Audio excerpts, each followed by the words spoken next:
Hello. तो आप लोग कैसे हैं? अभी मैं रिजर्वेशन के बारे में सोच रहा था कि रिजर्वेशन इंडिया में सही है या गलत है, और अगर सही है तो जिस तरीके से है वो तरीका सही है या गलत है, और अगर गलत है तो सही तरीका क्या हो सकता है रिजर्वेशन का। तो इसमें मैं अपना पॉइंट ऑफ व्यू बताऊंगा। तो सबसे पहले हमको समझना पड़ेगा रिजर्वेशन की शुरुआत कैसे हुई। लोगों में बहुत बड़ा भ्रम है कि रिजर्वेशन बाबा साहेब अम्बेडकर जी लाए भारत में। तो पहली बात, ऐसा नहीं है। जब बाबा साहब अम्बेडकर जी को जो पढ़ाई करने की सहूलियत मिली थी विदेश जाने के लिए, तो वो भी उन्हें रिजर्वेशन के थ्रू मिली थी। जिन राजा ने उनको स्कॉलरशिप दी थी वो रिजर्वेशन के तहत दी गई। रिजर्वेशन बाबा साहब अम्बेडकर के भी पहले था और बाबा साहब अम्बेडकर को भी रिजर्वेशन का फायदा मिला है। तो सबसे पहले जो रिजर्वेशन है उसकी हम हिस्ट्री समझते हैं। तो रिजर्वेशन की मांग पहली बार ज्योतिबा फुले ने पिछड़े वर्ग के लिए उठाई थी कि पिछड़े वर्ग के लोगों को शिक्षा और सरकारी नौकरी मिलनी चाहिए, तो उसमें उनका प्रतिनिधित्व ज्यादा बढ़े। तो 1882 में पहली बार मांग उठाई गई। फिर छत्रपति साहू जी महाराज ने 50% रिजर्वेशन लागू कर दिया था पिछड़ी जातियों के लिए, जो कि 1902 में था कोल्हापुर में। फिर उसके बाद मुसलमानों के लिए हुआ था 1909 में। फिर उसके बाद मैसूर में 1918 में रिजर्वेशन आया, 1921 में मद्रास में भी आया, 1932 में पूना में भी आया, 1935 में गवर्नमेंट ऑफ इंडिया में डिप्रेस्ड क्लास के लिए भी आया।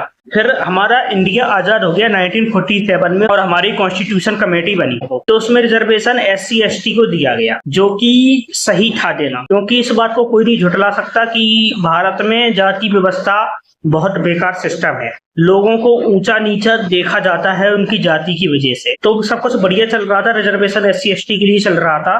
फिर आगे जाके OBC के लिए भी रिजर्वेशन की मांग उठी 1953 में, और 1990 में VP सिंह की सरकार में रिजर्वेशन OBC को 27% दे दिया गया, क्योंकि उनकी अनुमानित जनसंख्या 52% थी, तो उसके आधे 27% को रिजर्वेशन दे दिया गया। फिर रिजर्वेशन के विरोध में भी बहुत ज्यादा मांगे उठी, क्योंकि आप देखेंगे 4 कम्युनिटी इंडिया में है, जनरल, OBC, SC और ST। SC ST को तो रिजर्वेशन दे दिया जो कि उनके हक का था, उनको देना चाहिए, क्योंकि बहुत ज्यादा उनके साथ बर्बरता होती है। फिर OBC के लिए रिजर्वेशन दिया गया।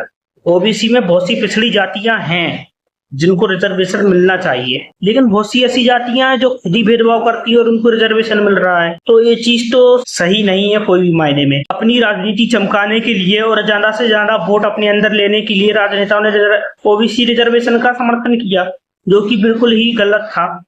अगर OBC में कुछ जातियां ऐसी है जिनके साथ भेदभाव होता है, उनको रिजर्वेशन की जरूरत है, तो भैया उनको ST में डाल दो, SC ST में डाल दो। लेकिन चलो ठीक है, फिर OBC को भी रिजर्वेशन दिया गया।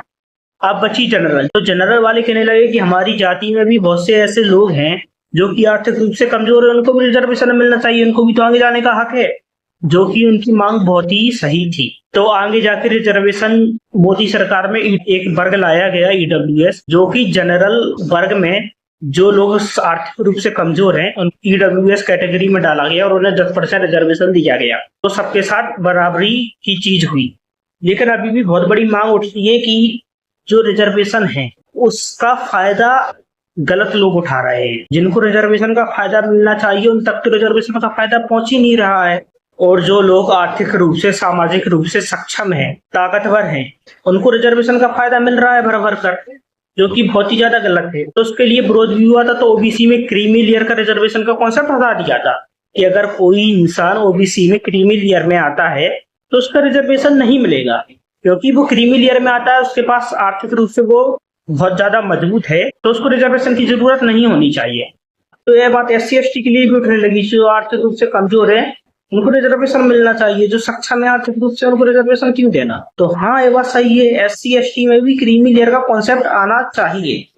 लेकिन अभी हाल ही में एक मुद्दा उठा, जो हमारे विपक्ष के नेता हैं मल्लिकार्जुन खड़गे जी, वो एक जगह पूजन करने गए हुए थे। तो बाद में जब उनका यज्ञ पूरा हुआ तो वहां के ब्राह्मण समाज ने पूरा मंदिर का शुद्धिकरण करवाया, जो कि एक बहुत ही नीच और घटिया हरकत किसी की।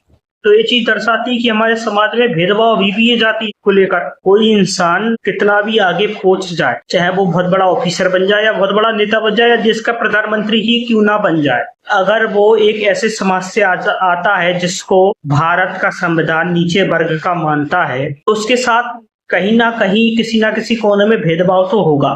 और उसको उसका सामना करना पड़ेगा। तो ये चीज बहुत ही गलत है। पहली बात तो हमें सभी इंसान को एक ही नजर में देखना चाहिए। और हमारा मुद्दा पहले रिजर्वेशन है। रिजर्वेशन एक अलग चीज होती है, जातिवाद एक अलग चीज। जातिवाद को ध्यान में रखते हुए रिजर्वेशन दिया था उस समय, जो कि बहुत सही था। तो इसका उपाय क्या है? इसका उपाय यह है कि जातिगत रिजर्वेशन अभी भी होना चाहिए, क्योंकि वो लोग बहुत ज्यादा पीछे हैं और उनको रिजर्वेशन की जरूरत है। लेकिन आप एक बात समझिए, अगर कोई SC ST वाला इंसान है, वो रिजर्वेशन लेके आगे बढ़ गया, वो IAS ऑफिसर बन गया, उसने आर्थिक रूप से भी अच्छी तरक्की कर ली, क्योंकि IAS ऑफिसर की सैलरी अच्छी खासी होती है। उन्होंने अपने बच्चे को भी अच्छी जगह पे पढ़ाया, अपने बच्चे को बहुत ज्यादा शिक्षित कर दिया और Tier 1 सिटी में शिफ्ट हो गए।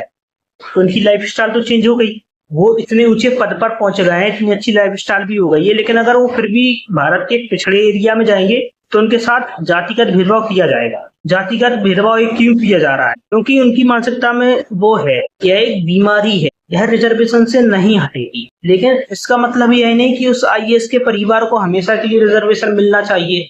वो तो आर्थिक रूप से सक्षम हो गए ना। तो मेरा मानना यह है कि जो क्रीमी लेयर का कॉन्सेप्ट है वो SC ST में भी आना चाहिए। उसका क्राइटेरिया चेंज कर दो। जरूरी नहीं जो OBC में क्रीमी लेयर का कॉन्सेप्ट है या फिर जनरल में क्रीमी लेयर का कॉन्सेप्ट है, भाई SC ST में डालो। क्राइटेरिया चेंज कर दो, जैसे कि टॉप लेवल गवर्नमेंट जॉब हो गई या फिर एक्सट्रीमली अच्छी इनकम हो, उन लोगों को तो हटाना चाहिए। जो बड़े बड़े बिजनेस कर रहे हैं या फिर जिनकी टॉप लेवल गवर्नमेंट जॉब, वो कैसे भी डिजर्व नहीं करते रिजर्वेशन, उनका रिजर्वेशन तो हटाना चाहिए। और दूसरी बात, OBC में बहुत से ऐसे लोग हैं जो उच्च वर्ग में गिने जाते हैं, लेकिन वो OBC में बैठे हुए, उनको निकाल के जनरल में डालना चाहिए। और कुछ ऐसे लोग हैं जो अति पिछड़े वर्ग से आते हैं, तो उनको SC में डालना चाहिए। मुझे इस समझ में नहीं आता कि OBC का कॉन्सेप्ट ही क्या है। OBC वाले खुद भेदभाव करते हैं और खुद ही रिजर्वेशन ले रहे हैं। वो उनको रिजर्वेशन पिछड़े वर्ग के हिसाब से नहीं मिलना चाहिए। कैसे भी 27% रिजर्वेशन बहुत खराब है, उनको आर्थिक रूप से देना चाहिए, वो भी रिजर्वेशन कम करना चाहिए, क्योंकि भेदभाव तो वो भी कर रहे हैं ना।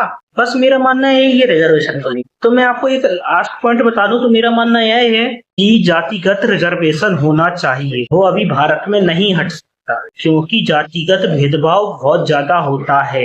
लेकिन इस बात को भी कोई नहीं झुठला सकता कि जो लोग जातिगत भेदभाव करते हैं वही लोग जातिगत रिजर्वेशन का फायदा उठा रहे हैं। आप माने ना माने, है चीज बिल्कुल 100% सही है। जो लोग अच्छी खासी गवर्नमेंट नौकरी लेके बैठे हैं, आर्थिक रूप से बहुत ज्यादा सक्षम है, उन लोग को रिजर्वेशन गलत मिल रहा है। उन लोगों का रिजर्वेशन छीना जाना चाहिए। OBC में बहुत से उच्च वर्ग के लोग हैं, उनको जनरल में पटकना चाहिए। OBC में बहुत से निचले वर्ग के लोग हैं, उनको SC में ट्रांसफर करना चाहिए। और SC में कुछ जातियां ऐसी हैं जो कि OBC में आ सकती हैं, तो उनको OBC में लेना चाहिए। मेरा कुल मानना यह है, जो कि वर्ग व्यवस्था है उसको रीसफल करना चाहिए। अभी भारत में कास्ट सेंसस की बहुत ज्यादा जरूरत है, जो कि कांग्रेस मांग रही है, जो कि होना चाहिए। लेकिन कास्ट सेंसस के बाद जिस जाति को जो वर्ग मिले हैं उसमें रीसफल होना चाहिए, क्योंकि बहुत से वर्ग ऐसे हैं जो कि उच्च वर्ग में आते हैं, जो नीचे वर्ग में बैठे हैं। बहुत से नीचे वर्ग ऐसे हैं जिनको उच्च वर्ग में बैठा दिया है, बल्कि वो लोग नीचे वर्ग में आना डिजर्व करते हैं और उनको रिजर्वेशन का फायदा मिलना चाहिए। और फिर हर वर्ग में क्रीमी लेयर का कॉन्सेप्ट होना चाहिए। क्राइटेरिया डिफरेंट हो सकता है, जो कि मैं मान रहा हूँ, ठीक है, कर सकते हो क्राइटेरिया डिफरेंट। SC ST के लिए थोड़ी ज्यादा सहूलियत दे सकते हो, लेकिन जो SC ST में नाजायज फायदा उठा रहा है रिजर्वेशन का, उनके हाथ से तो रिजर्वेशन छीनना चाहिए। भाई चीज जनरल में हो रही है। जनरल में बहुत से आर्थिक रूप से मजबूत इंसान है जो कि घूसखोरी करके EWS का नकली सर्टिफिकेट बना के 10% रिजर्वेशन ले रहे हैं। जिन्हें ऐसी खबर आ जाती है। UPSC में भी इतनी धांधली होती है, इतने ऐसे कैंडिडेट पकड़े जाते हैं जो कि EWS का सर्टिफिकेट लेके बैठे हैं, जो कि आर्थिक रूप से बहुत ज्यादा सक्षम है, तो उन पे भी कार्रवाई होनी चाहिए, उसके लिए भी कठोर नियम आना चाहिए। तो मैं रिजर्वेशन के खिलाफ नहीं, मैं खिलाफ हूँ कि रिजर्वेशन जिनको असली में मिलना चाहिए उनको मिल रहा है या नहीं मिल रहा है। पहली बात तो ये समझना चाहिए ना, रिजर्वेशन सरकार ला के रख दी क्योंकि सरकार को अपना वोट बैंक बढ़ाना है। सरकार को पता है 52% OBC है, फिर बाकी जितने भी 20-25% SC ST पढ़ रहे हैं, तो 75% अगर वो जितने ज्यादा रिजर्वेशन बढ़ाएंगे उतनी ज्यादा उन्हें वोट मिलेंगे। तो भाई वो तो चाहेंगे कि रिजर्वेशन हमेशा के लिए रहे। लेकिन मेरा मुद्दा यह है, जो हमारे भाई SC ST में असली में कमजोर है और उनको रिजर्वेशन की जरूरत है, तो उनको तो रिजर्वेशन मिलना चाहिए ना। उनका रिजर्वेशन अब वो लोग खा रहे हैं जो SC ST कम्युनिटी में तो आते हैं, लेकिन आर्थिक रूप से बहुत ज्यादा सक्षम है, टियर 1 सिटी में और अच्छा खासा पैसा कमा रहे हैं, तो उनके यहाँ से तो रिजर्वेशन पूरा पूरा छीना जाना चाहिए। बस यही मेरा पॉइंट ऑफ व्यू था। आपका पॉइंट ऑफ व्यू क्या है? आप भी अपना बताना रिजर्वेशन को लेके। बस, धन्यवाद।